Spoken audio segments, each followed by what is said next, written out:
Hello friends, it's me, Stephanie Chase. Welcome back to my channel. It's that time of the week again. We are reviewing AEW Dynamite.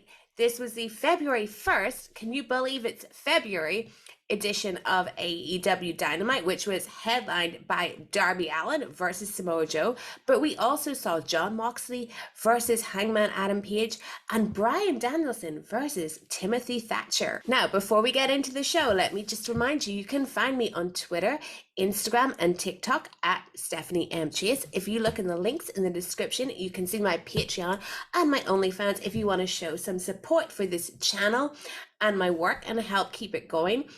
And of course, subscribe. If you're watching this and you're not subscribed, why? Just why? Why would you do that to me? Why would you do that to me? Hit that subscribe button and check out all my latest content. You know, in the month of January, I uploaded 12 videos to this channel. There was a Dynamite review every week. There were 3 interviews.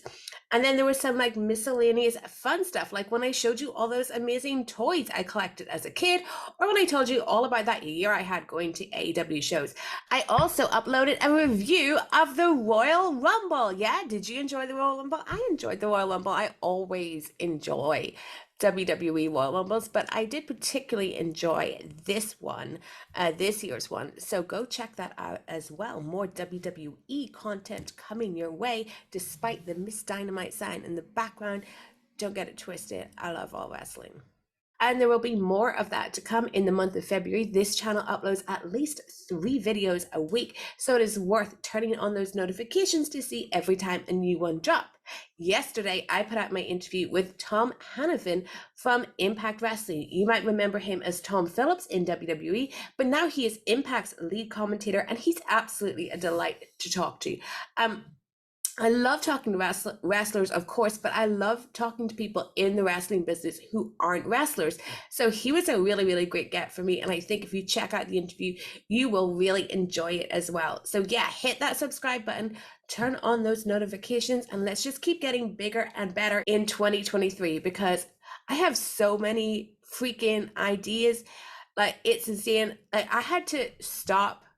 I was ready to record this show and I just had a whole idea of something else that I want to do that I'd been wanting to do and couldn't find a way to do it, and it all just clicked in my head like right before I hit this record button. So I'm freaking going for it here. So hit the subscribe button and yeah, join in the fun. Okay, so AEW Dynamite was live from Ohio, the home state of Jon Moxley. And Jon Moxley was out first, and it was Bring Your Dad to Work Day because he was accompanied by his father, Danny.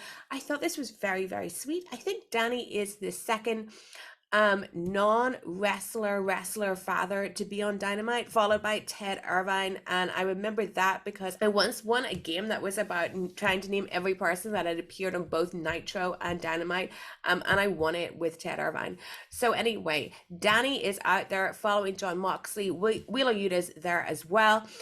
We had then, of course, Hangman Page coming out, and Moxley attacked Page before the bell. So they had some wild brawling into the crowd before the bell even hit. Page hit like a running boot on Moxley. Moxley put on a figure 4, and then Page escaped it by just throwing beer at Jon Moxley. Back at ringside, Moxley tried to Pillmanize Page's ankle. The ref was like, "Stop, we haven't even started the match." And then Page just chucked a chair at Jon Moxley's face, which busted him open. So before the bell even rang, Jon Moxley was bleeding. So when we actually started the match, I thought it was a very good, very violent back and forth match between these two guys. It was actually exactly what we needed, given this feud. You know, this is the 3rd time these two are facing each other. And the way things have been built up, it has felt like there's really real anger between them, even though they're both baby faces. So I really enjoyed the match. We got to the end here when Page missed a curb stomp. Moxley hit a home run King Kong lariat. There was a forearm exchange, and then we had a small package driver by Page for 2, and then they traded counters to their finishes. Page hit a tombstone pile driver and buckshot lariat. Moxley kicked out. The crowd was going wild, and then Page applied his own bulldog choke, but Moxley was able to hook the leg and trap Page into a slash pin win. I thought that was super cool. The idea of Paige trying to end Moxley with his own finisher. But of course, Moxley is too smart for that. He doesn't just apply the Bulldog choke. He knows everything about it, and he knows the best way to not only get out of it, but get a pinfall from it. I thought that was awesome. Then we had Claudio and Wheeler coming down. They tried to help out Moxley. Paige wanted to keep fighting. And yeah, it seems there's still unfinished business between these two, which I can totally see. I think it's going to lead to some kind of big gimmick match. I'm not sure that they should try anything with exploding barbed wire again, but given it's Moxley, maybe like a Texas death match or something is right up his street. But yeah, I think we're going to see more from these two, and I've really enjoyed this storyline, so I'm totally happy for it to keep going. We then had a backstage bit where the Bunny challenged Jamie Hayter to a title eliminator match next week, and then we cut to the back where Saraya and Toni Storm were beating down Britt Baker.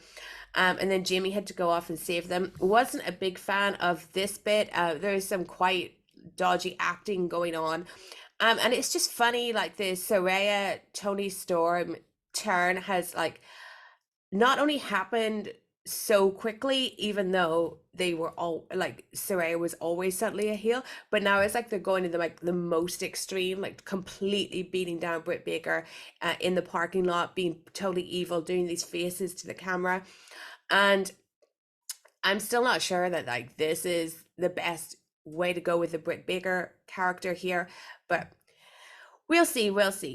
Then we had a match between the Acclaimed and the Outrunners, who are just a jobber team that have been on Dark. This was a really quick match, like nothing happened. It was all to do with the aftermath, which was the Gunn brothers coming out. They challenged the Acclaimed for a tag title shot. Bowens asked the crowd were like, no, we don't want to see the Gunn Club have a tag team title shot. And then they got into like a scuffle, and then Daddy Ass was like, I've had enough of this. And he walked off. And then Austin took the microphone and was like, yeah, that's right, Dad. You leave just like you did to us when we were kids, and maybe you can drown your sorrows in the bottom of a pill bottle. Shocking words here from the young Gunn. This caused Daddy Ass to go back. He started trying to talk to them, but the mic stopped working. This is quite a common occurrence that the mics stop working on Dynamite, so we may need to be ordering some new mics. But anyway, he just was like, the Guns will get a tag team title shot to like put an end to this, and the Acclaim were like, really, you're speaking for us now? But anyway, quite a good segment. I really like the Guns as more than just comedy. I'm glad to see them get a title shot.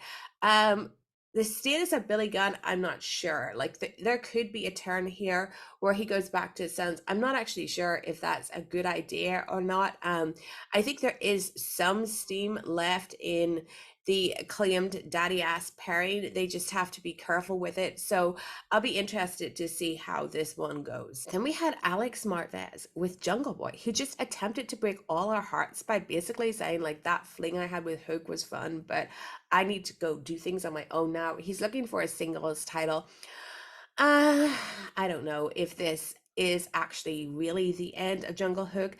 I don't think it is, though. These two are too popular. It's too good a pairing to break up. But Jungle Boy is at least trying to tease us that he, doesn't want to be tied to Hook. And then we had Konosuke Takeshita defeating Brian Cage, who is actually 1/3 of the Ring of Honor 6-man champions. Takeshita, I love his WCW Nitro entrance music. It is fantastic. This is a very fun, action-packed match. Takeshita, of course, is a big rising star in AEW. And Brian Cage, this is his second week in a row where he's just showed that he's definitely someone that's worth having around for matches that showcase his opponent. And the win here came when Cage avoided a jumping knee. He hit an F5. They went to the ropes, and then Takeshita hit an avalanche brain buster. Ooh, if only that was easy to say. Followed by a running knee for a win. So good match. Nice to see Takeshita get a win, but it wasn't the last that we would see of him on this Dynamite. Backstage, we had Renee with the Jericho Appreciation Society. So Jericho said that they didn't cheat to defeat Ricky Starks and Action Andrade. Starks wants another match. So Sammy Guevara has come up with something called the Garcia Guevara Gauntlet. And this is where Starks must beat Angelo Parker, Matt Menard, and then either Garcia or Guevara. They haven't decided yet. And then he gets a match with Jericho. At first, I thought this was all going to be like in one night, like maybe not the match with Jericho in one night, but the matches with Daddy Magic and Angelo Parker and Starks, and Guevara or Garcia in one night, and then like Jericho next. But I think it's going to be a weekly thing, which means his match with Jericho will probably be on the pay per view. What can you say? Like AEW love doing this way of getting to, you know, a pay-per-view match or whatever. Like this is basically what Daniel Bryan is doing with MJF. They love this sort of thing. They love eliminators, you know, and I think that I think the problem is, especially this period, especially the full Gear to Revolution period. And now maybe this is not accurate with how many weeks it really is. I haven't gone and counted between each pay-per-view. Maybe it's just my own sadness that I feel like I haven't been to an AEW show in ages because my last one was Full Gear. But it seems like the gap between Full Gear and Revolution is so huge that things have to be really stretched out. But in general, you know, they only put on 4 pay-per-views a year. So sometimes the storytelling does have to be stretched a little bit thin, but this is what we're doing here. Ricky Starks is going to go through the JAS to get his match with Jericho. And then we had a segment where the Elite were in like a high school gym where a volleyball team plays, because there was a sign that I noticed in the back, but it was there was basketball nets up. So they accept Top Flight and AR Fox's challenge for the trios title next week. But I don't know, they must have shared their location or something, because in then comes Ethan Page, Stokely Hathaway, Matt Hardy, and Isaiah Cassidy. They challenged them to a match on Rampage, and the Elite accepted. So we have the Elite versus Ethan Page, Isaiah Cassidy, and Matt Hardy on Rampage. Next up, we had Bryan Danielson versus Timothy Thatcher, that guy from NXT. No, I'm only joking. He's a way more than that, and he's currently in Noah. Timothy Thatcher is a divisive figure, it seems, whereas some people think that he is like a technical artist, and other people think that he is a snooze fest. Um, I am more on the side of him being a technical artist to watch. I thought he was fantastic here.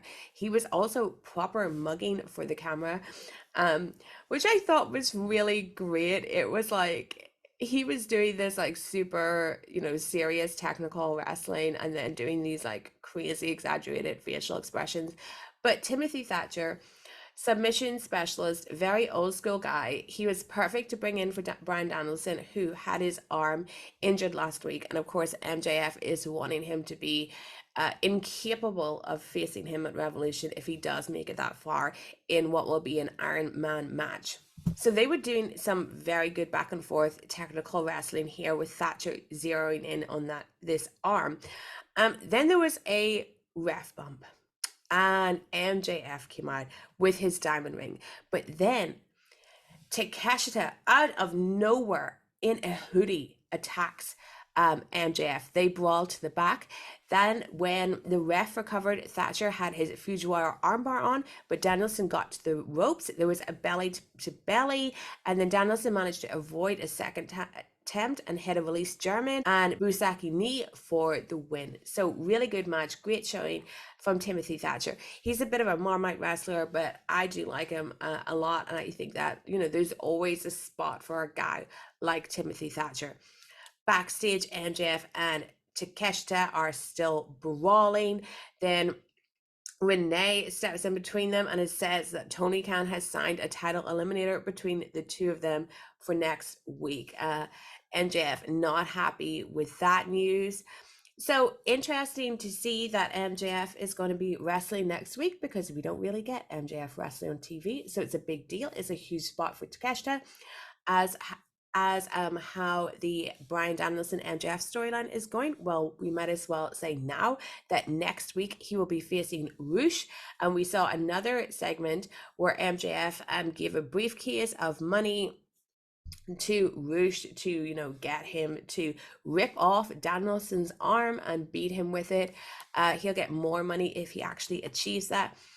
I still think I am enjoying this storyline, but I do have some reservations of them just doing week after week after week of match. But I think the Takeshita thing is throwing like a nice little extra bit of an extra layer here with what's going on between MJF and Bryan Danielson.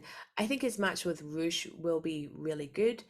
And yeah, and I enjoyed it with Thatcher this week. So not much to, I don't want to nitpick because I do think it's good, but there's just some elements, and I talked about it more last week, that I wish were different. Speaking about things that I wish were different, we had a vignette from Swerve Strickland and his Mogul affiliates.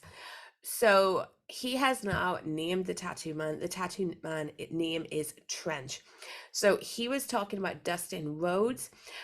So he is now going to target kids of wrestlers, and the next target is Brian Pillman Jr. I love Swerve. He is so great, such a great talker.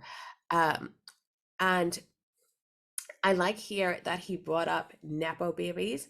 I think it'd be very fun to see him as like a Nepo baby hunter. And it's funny because I was thinking the other day about wrestling, you know, Nepo babies, because Nepo babies is such a hot topic of conversation in the entertainment world right now. And wrestling is full of Nepo babies. It's interesting. This is what Swerve's doing. And it wouldn't surprise me if he totally thought about this himself, because he seems one of the most kind of plugged into pop culture guys in AEW. Only criticism, I'm not buying this group. I'm not buying Parker Boudreaux or Trench. I would much rather see Swerve on his own. Then it was time for Jade Cargill versus Red Velvet. I thought this match was good, but it did suffer from the spot it was in. Like, there was an awesome bit where Cargill pressed Velvet over her head onto the floor and walked up the steps and threw her back in the ring. And that was a picture-in-picture bit. I really thought that should have been saved for the non-picture-in-picture. But anyway, Jade has really improved in the ring. There was a lot of like shenanigans. We had like Kiera Hogan attacking Layla Gray. Velvet hit a spin kick on Jade Cargill and Aubrey was distracted. It seems that when Aubrey's distracted, she can neither see nor hear what's going on. So we had you know, Red Velvet getting a visual pin there on Jade. Jade eventually hit the Jade for the win. She has really mastered her finishing sequences, and she celebrated with her daughter, which was really cute. You know, Jade is not a heel at all. This is an amazing woman who has done many incredible things in her life. But I think my main thoughts on this match was this match brought Jade to 50-0. And I just feel like they do not have a plan for Jade's future. And they really should have for her level of talent, and also just because they are telling an undefeated storyline. Yes, there's history with Red Velvet, but I cannot say that anyone was really excited for Jade Cargill versus Red Velvet. But they should be excited for hitting that number 50. Like, it should be a really big deal. And it made me think, like, I don't think she's gonna be defeated till she's at 100, and I'm not sure that was the initial plan. I don't know. I just love to see some direction with Jade.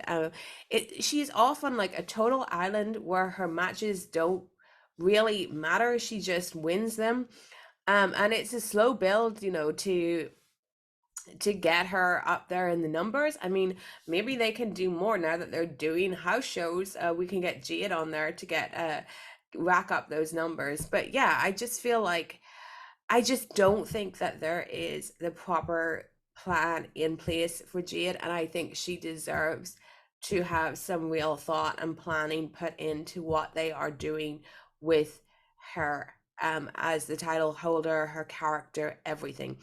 All the focus on the women's division is on, you know, this originals versus WWE Soraya stuff. And I just wish, I mean, assign someone to thinking about what we're going to do with Jade now. You know, she's really proven herself. She's really improving. Let's get her in a really good storyline, and let's get a challenger out there that people are not only excited about, but people think, you know, has a chance of beating her. Like, that would be really cool to see some major intrigue in one of her matches, especially on pay-per-view. Like, I don't know who she's going to face at Revolution, but I would love to see it be someone really good and someone really surprising. Maybe like Chris Statlander could come back, something like that. They then teased what side is she on with Ruby Soho, an ex-WWE person who came to see if Britt was okay, and Britt was very much like, why are you asking me? And yeah, Britt said that she was fine. Soho walked off. So what side is she on? And what side is ex-Impact wrestler Bunny on? Is this just ex-WWE women teaming up? Or is it just women that didn't start their careers in AEW? Who knows? Then finally, in our main event, if you want violence, you got violence. It was no holds barred. Darby Allin versus Samoa Joe for the TNT Championship. Now, this was awesome. It was violent. I'll nitpick a few things because why not? But nothing about the actual match. Okay, there was some awesome spots in here. Darby Allin came out in this thumbtacked hoodie. I love customized clothing, and I love dangerous clothing too. I have jackets with spikes on it, gloves with spikes on it, stuff like that. I love a bit of danger in my wardrobe, so I appreciated that. He immediately charged at Joe wearing this hoodie, but Joe wrapped his towel around his hand, punched Darby, took the hoodie off. There was that Joe was pulling a table out from under the ring, and Darby just charged through the ropes and totally wiped him out, busted him open. It was awesome. He set up the steps to whip Joe into, and he whipped Allin clear over the steps into the crowd. That was a really amazing, quite unique spot there. We saw a spot later where Darby really struggled to get the hoodie back on to do a coffin drop. I totally feel that sometimes, you know, sleeves can get tangled up and you never know what's sticking to what with these thumbtacks. He got it a little bit on, but unfortunately the parts that were on him were the bits of no tacks that hit Joe. So it wasn't as great a visual as they were hoping for. Then Darby was like, oh, they have Rampage taping coming up next, so let me just remove these ring aprons. This did take him a while. He was like cutting away at the apron and then at the canvas and the mat to expose the wood.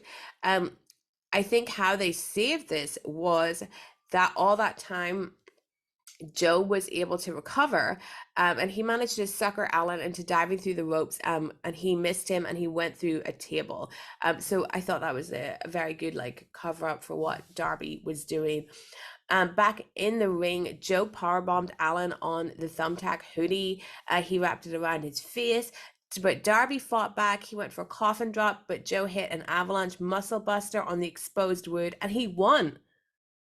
Joe won the TNT title back from Darby Allin, just as I had been praising Darby Allin for his title defenses every week and giving me what I wanted from the TNT Championship.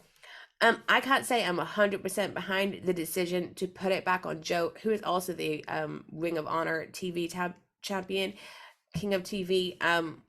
Yeah, I can't say I'm 100% behind that, just because Darby's been doing a great job, and I do like the title being on newer faces. So, but let's pause that criticism, because the next thing, Wardlow's music hits and Wardlow is back. Last time we saw Wardlow, he got his haircut. Now, I'm usually against men cutting their hair, but I have to say Wardlow looked the same in a good way, because his hair was always in such a man bun, except for that 1 week when he did get it cut off, where it was more a free flow ponytail, that he actually didn't look any different to me. So that was great. I'd rather have a guy cut his hair than, completely shave his facial hair when he looks good with facial hair, which so many guys seem to do anyway. That's a total side note. But Joe came down and he was about to hit a powerbomb on Joe, but he like bailed. The security came out. Wardlow was like fighting them, powerbombing some of them. And I think actually on the American feed, they missed Wardlow throwing a security guard, powerbombing him outside the ring onto the other security guards. I think they missed that. So yeah, Joe wins, I guess, in order to set up him and Wardlow. I hope Wardlow ends up winning the title off Joe quickly and has like a second, a fresh second run as TNT champion, because I don't think it really worked out for him how it should have the first time. I want to see him take on like a variety of different challengers and be a real fighting champion, not get sucked into some six-man stuff like he did. But Joe and Darby was great. Like they have great chemistry together. Like Joe's the kind of opponent that was made for Darby. Darby needs a bigger guy that is willing to go with him on the craziest shit, and Joe is definitely that. I can see why they brought Wardlow back at the end of this episode, because I'm pretty sure he's an Ohio boy and they were in Ohio.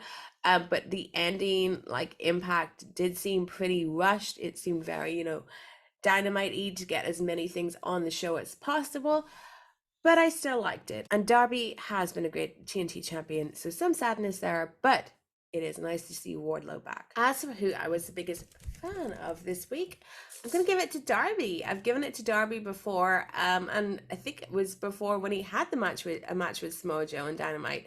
I'm going to give it to him again because I thoroughly enjoyed all the crazy stuff he was doing in this match. And I thought he'd been such a great TNT champion that, little consolation prize for you, Darby. You get to be the person I was the biggest fan of this week. Next week's Dynamite then. What have we got to look forward to all week? We have MJF facing TAKESHITA. It's a world title eliminator match. Where could they go with this one? MJF doesn't take many losses, but it is a world title eliminator match, and he can take loss at any point. Is that something like this? But we'll see. Ricky Starks is doing his gauntlet. Bryan Danielson versus Roosh. Jamie HAYTER and the Bunny in an eliminator, and the Acclaimed versus the Guns. And that's all from me. Thank you so much for watching. Don't forget to go follow me on Twitter, Instagram, and TikTok at Stephanie M. Chase. And of course, subscribe to this channel. Subscribe if you're not already subscribed. Maybe let me know what other things you'd want to see from this channel as well. Check out my Patreon and OnlyFans, and let me know as well what kind of things you'd like to see from my Patreon. I would like, feedback or comments or whatever you can do to like help me deliver what it is the people want. But yeah, thank you so much for watching. Go check out my interview with Tom Hannafin. Go check out my Royal Rumble review as well. And I will see you next time. Bye.